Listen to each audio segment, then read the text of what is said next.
Bonjour à tous et bienvenue sur Loclass TV, la chaîne où on review l'intégralité des épisodes de Pokémon. Parce que t'as Loclass ou t'as pas Loclass. 90e épisode, la vie en rose. Échoué sur une île, les héros tombent sur un rhinocorne rose qui va les attaquer suite à une stupidité de Sacha. Ils vont le sauver et se rendre compte que l'intégralité des Pokémon sur l'île sont roses à cause de fruits qui poussent que sur cette île et qui a des colorants naturels. Cette île est protégée comme étant une réserve, et bien sûr, au même moment, la Team Rocket débarque pour capturer tous les Pokémon de l'île, mais se font prendre en chasse par un Nidoking. Ils se feront battre par les héros, mais le Nidoking prendra en chasse les héros vu qu'il sera énervé. Ils vont finalement le battre grâce à l'agent de génie de l'île, et voilà. Ben, c'est assez résumé avec le pitch de base. Il se passe rien dans cet épisode. Il se passe vraiment pas grand chose. Alors, on a deux trois petits trucs sympas ça et là, mais dans l'ensemble, bah il se passe rien.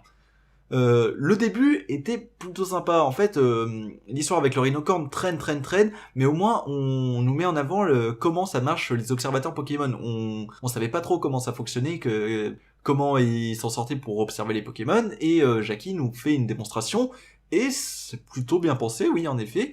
Et pour un public enfance, c'est plutôt bien pensé. On comprend mieux l'intérêt, on voit qu'il fait des croquis, tout ça, mais on voit aussi qu'il y a toute une technique pour approcher les Pokémon, qu'il fait des mesures pour se renseigner, tout ça. Après, on a toute une histoire avec Togepi qui maîtrise sa première attaque. C'était déjà amorcé dans l'épisode Pikachu se révolte, et là c'est confirmé avec son attaque métronome.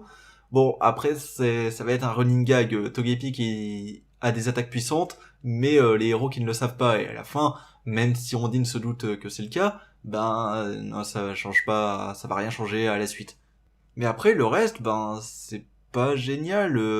La manière de battre Nidoking, ok, pas besoin d'utiliser des Pokémon, faut être plus habile, même si j'avoue que j'ai un peu de mal avec la cohérence, parce qu'un Nidoking qui charge, le faire avoir par une corde, ouais, je suis pas totalement convaincu. Et après, ben, c'est beaucoup insisté sur, ouais, faut faire gaffe, faut pas braconner, faut empêcher les braconniers d'arriver ici. Oui, tu insistes beaucoup dessus. Donc oui, au moins j'ai compris que le braconnage c'est mal. Mais à part ça, tu me racontes rien. Et voilà, c'est pour ça que cet épisode, je l'ai trouvé relativement chiant, même s'il y a deux trois trucs sympas. Ouais, je crois que c'est tout. Allez, à la prochaine.